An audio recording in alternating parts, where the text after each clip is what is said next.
এই পৃথিবীতে কেউ তোমাকে সত্যিকারে চেনে না, তারা শুধু সেটুকুই জানে যা তুমি দেখাও।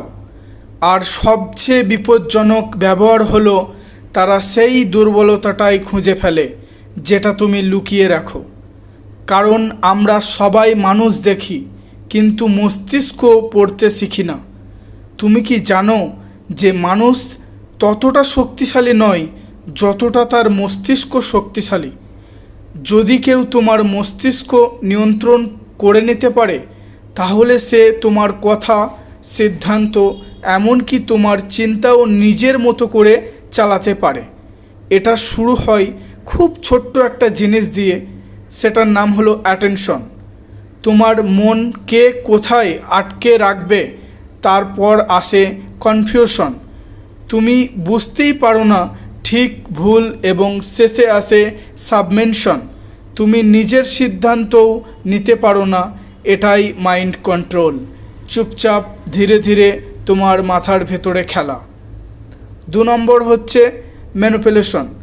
ম্যানিপুলেশন ইজ ম্যানিপুলেটরস কখনো জোর করে না, তারা তোমাকে বাধ্য করে এটা ভাবতে যে সিদ্ধান্তটা তুমি নিয়েছো।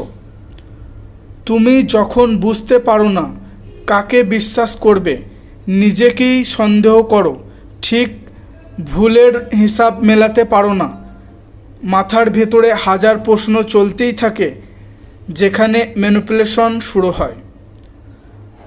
তারা তোমাকে কথা দিয়ে এমনভাবে বাঁধে, তুমি ভুল করলেও আফসোস, ফিরে আসলেও অপরাধ বোধ। তাদের উদ্দেশ্য মাত্র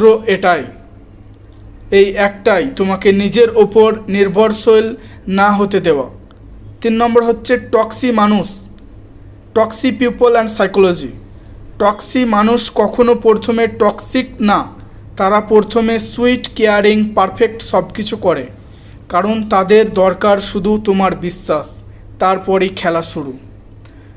তারা তোমার দূরে সরিয়ে রাখে, তোমার আপনজন থেকে তোমাকে ছোট করে তুচ্ছ করে, তোমার সাফল্য নিয়ে অসুখী নয়, তোমার কষ্টেও মজা পায়।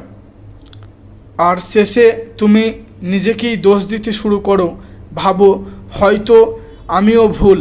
কিন্তু মনে রাখো, যে তোমাকে ভেঙে ফেলে সে কখনোই তোমার মানুষ ছিল না। 4 নম্বর হচ্ছে সাইকোলজিক্যাল পাওয়ার। তুমি যদি নিজের মাথায় নিয়ন্ত্রণ ফেরত নিতে চাও, তাহলে 3টি জিনিস মাথায় রাখো। Number 1, silence. কম বলো, বেশি দেখো। যারা শোনে না তাদের বুঝিও না। 2 নম্বর হচ্ছে বাউন্ডারিয়াস।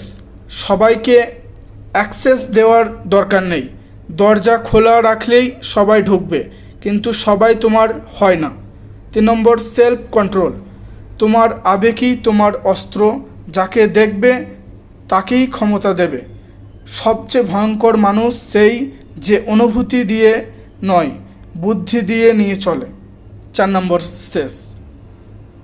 মানুষের ভিড়ে টিকে থাকার একটাই নিয়ম, তোমাকে পড়তে পারার আগেই তুমি তাদের পড়ো। এটাই ড্রাগ সাইকোলজি, এটাই বেঁচে থাকার মনুষ্যত্ব। 2 নম্বর পার্ট দেখতে চাইলে নিচে কমেন্ট করুন।